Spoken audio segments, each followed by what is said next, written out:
Ashika, no doubt आपने बहुत कुछ किया। क्या? हमारे घर का राशन कम। इनका मोटो इस घर में सिर्फ यही है, खाओ पियो ऐश करो मित्रों, दिल बस अविनाश का दुखाई होगा। ठीक है आशिका, आपकी इंपॉर्टेंस और वैल्यू बिग बॉस के घर में एज अ वाइल्ड कार्ड उतनी ही है जितनी यूट्यूब प्लेटफॉर्म पे टिकटॉकर्स की है। 0/लुल। जैड को लग रहा है यहां से निकलने के बाद उसको बहुत सारे बॉलीवुड ऑफर्स आने वाले हैं, मूवीज ऑफर आने वाले हैं। नो डाउट ऑफर्स आएंगे, बट बॉलीवुड मूवीज के नहीं, पर्सनल ट्रेनिंग के। जैड भाई एक वो बॉलीवुड फिल्म के वो वन साइडेड लवर बन चुके हैं, जिसको एक लड़की से प्यार तो बहुत ज्यादा है, बट वो समझ नहीं पा रहे कि ये किस टाइप का प्यार है। और जब भी मौका मिलता है अपना प्यार जताने का, वो पूरा प्यार जताते हैं, अपनी तरफ से 100% एफर्ट्स देते हैं। बट लड़की को चाहिए टॉक्सिक लवर, तो जब उसकी बारी आती है रिटर्न देने की, तो वो ठेंगा दिखाते कि नहीं भाई नहीं, मुझसे नहीं होने वाला। अविनाश भाई, जिस हिसाब से आप चल रहे हैं इस गेम में, बहुत जल्दी आपकी गेम का होने वाला है सत्यानाश। Mister captain of the ship, ये पहले ऐसे कैप्टन है जो शिप तो चला रहे हैं, बट इनको नहीं पता कि इनके पीछे जो शिप है वो पायरेट्स लूट के जा चुके हैं। अविनाश ने मेरे को ये रियलाइज करा दिया कि भाई उम्र ज्यादा होने से मैच्योरिटी ज्यादा नहीं आती। तो अविनाश जी अपनी समझदारी को थोड़ा बढ़ाइए और मुस्कुराइए, क्योंकि आप बिग बॉस हैं। चलिए आपके लिए, मुझे पता है आपको, आप बहुत बड़े एनिमल लवर हो, जो आपके पास पसंद हो। अरे मुझे पता है आप बहुत बड़े एनिमल लवर हो, आपके पास एक फार्म है जहाँ पर बहुत सारे एनिमल है, इसलिए मैं समझ गया कि आपको बेबी का इतनी पसंद क्यों है। पहले तो आप पसंद हो, पहले तो आप पसंद हो, आप और बेबी का दोनों। जब से आपने वो लाल चश्मा पहना, अब आपको एक कमी थी एक छड़ी की और एक जूड़ा बनाने की, और फिर आप बिग बॉस में रात को घूमते तो एंग्री ग्रैनी चैप्टर 4 तो यहीं पर बन जाता। मैं तो सेक्सी ग्रैनी हूँ डार्लिंग। बट आई अप्रिशिएट आप रिटायरमेंट की एज में भी यहाँ पर आए और आप बिग बॉस का ये वर्ल्ड वॉर शो खेल रहे हैं। रिटायरमेंट में मौत के बाद भी आऊंगी, तुमको भूत बन के तुमको हॉल्ट करूंगी। I love you. बेबी का और टेप रिकॉर्डर में क्या फर्क है? टेप रिकॉर्डर का ऑन एंड ऑफ बटन होता है, आप जो है आपका ऑन एंड ऑफ बटन आपके हाथ में भी नहीं है, वो उसका वॉल्यूम बढ़ता ही जाता है, बढ़ता ही जाता है। यहां से बिग बॉस से निकलने के बाद आपका जो वो करियर है बॉलीवुड वाला, चले ना चले आई डोंट नो, बट आपका फेस रीडिंग और पाम रीडिंग का करियर तो पक्का खत्म होने वाला है।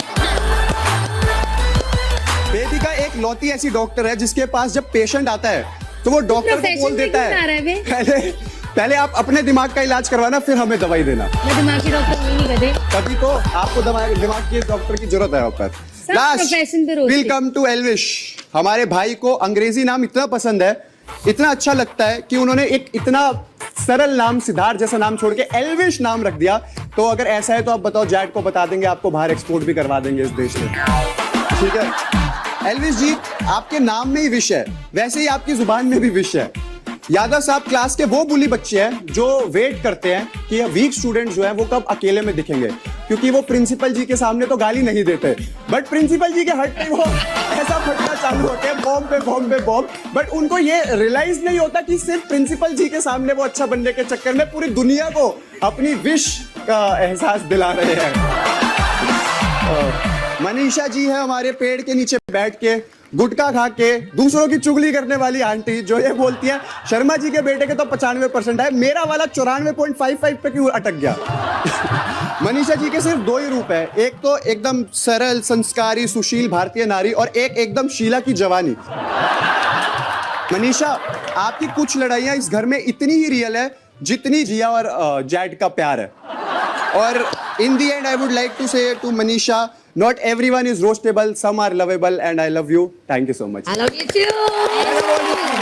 Thank you sir. काम एल्विश। मैं स्टार्ट करने से पहले एक बारी बता दूं कि प्लीज मेरा बुरा मत मानना, नहीं मान चुके क्योंकि हैं, मान गए। विश विश विश कि रोस्ट करूं तो चुबा के करूं। जी इस टाइप का तो पहले ही सॉरी। पूजा जी इतनी पेशेंट है, इतनी पेशेंट है, जब से बेबी का उनकी लाइफ में आई है वो लिटरली पेशेंट बन गई है।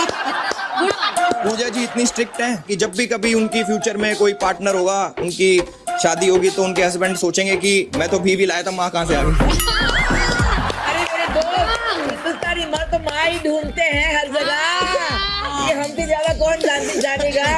I'm sorry. तुम जैसों को तो बीवी के फॉर्म में माँ ही मिलनी चाहिए। पूजा जी को लगता है कि वो इस स्टोरी में ऑलरेडी विनर है, बट मैं चाहता हूं कि उनके सर में थोड़ी सी चोट लगे, उन्हें पता लगे वो विनर नहीं, विनर की दोस्त हैं। बेबिका जी, इस घर में बहुत लोग हैं, बहुत लोगों को बहुत सारी गलत फहमियां हैं, कुछ किसी को कुछ है, किसी को कुछ है, पर सबसे बड़ी गलत फहमी लोगों को ये है कि बिग बॉस के बाद पूजा भट्ट प्रोडक्शंस में उनको मूवी मिल जाएगी। ये गलत फहमी तो हमें भी नहीं है। बेबिका जी घर में किसी से भी नहीं डरती, सबसे टकराती है, सब चीज, सिर्फ एक इंसान को छोड़ के, शीशे में अपने आप को देख के बिना मेकअप के होगी। तो बिना मेकअप तो बहुत अच्छी लगती है। बेबिका जी आपको देख के मुझे बहुत सारे जानवर याद आते हैं, कभी वेल याद आती है, कभी डॉल्फिन याद आती है, बहुत बड़े बड़े जानवर याद आते हैं, पर मुझे कभी कुत्ता याद नहीं आता। आपको पता है क्यों? क्यों? क्योंकि कुत्ते वफादार होते हैं। वफादार होते हैं। मैं कुत्ता बनने नहीं आई हूँ बेटा। बेबिका जी उन बच्चों की तरह जो गाड़ी में आगे बैठ के सारे बटन बुटन छेड़खानी करते हैं, पर और दिल करता है उनके एक लाफा मार के उन्हें चुप करा दें, पर रिश्तेदारों के डर से रह जाते हैं। तो आप तेरे को पड़ेंगे लाफे, तू आ, इस गलत हत्ते चढ़ रहा है, तेरे को पड़ेंगे लाफे। अविनाश ब्रो, आपके ओपिनियन यहाँ पे उतना ही इंपॉर्टेंट है, आप ऐसे बहुत ओपिनियन देते हो, इस घर में उतना ही इंपॉर्टेंट है जितना इस घर में मटन इंपॉर्टेंट है।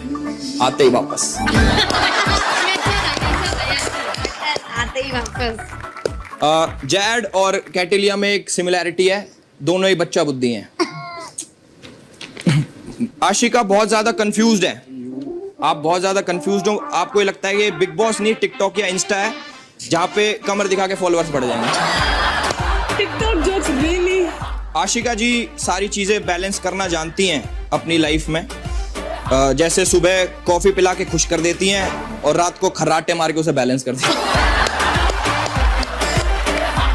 आशिका जी को लगता है कि वो बहुत अच्छी डांसर है, बहुत अच्छा नाचती है। नो डाउट आप नाचते हो, पर फ्लोर पे नहीं, मनीषा के इशारों पे। Good one. इस घर में आके मैंने बहुत सारी चीजें सीखी, जैसे पेशेंस, गुस्सा कंट्रोल करना, और भी बहुत सारी चीजें सीखी, पर जिया के साथ मैंने रह के सीखा कि साबुन का पानी भी पिया जा सकता है। जिया जी इतनी डम है कि उनसे पूछो कि बहरे को इंग्लिश में क्या कहते हैं, तो वो रिप्लाई करती हैं कि कुछ भी कह लो, उसे कहाँ सुनाई देगा। जिया का घर फिल्म सिटी के जंगल के पास ही है, ये सुन के मुझे जरा भी अजीब नहीं लगा क्योंकि सांप जंगल में रहते हैं। जिया को लगता है कि वो मेकअप लगा के सुंदर हो जाती हैं, तो मैं अपील करूंगा कि नेक्स्ट टाइम इनके दही के साथ एक गलतफहमी की गोली भी भेजी जाए। मनीषा जी जिस तरीके से अभिषेक की गलत चीजों को इग्नोर करती हैं, तो उनका नाम मेरे हिसाब से मनीषा रानी की जगह मनीषा कहानी होना चाहिए। जैड को जानवरों से इतना ज्यादा प्यार है कि वो घर की छिपकलियां पकड़ लेता है, मच्छरों को बहुत प्यार से रखता है, मक्खियों को भी बहुत प्यार से रखता है, और सांपों को भी दूध पिलाता है। Thank you. दोनों में से किसका रोज ज्यादा पसंद आया? एल्विश। एल्विश।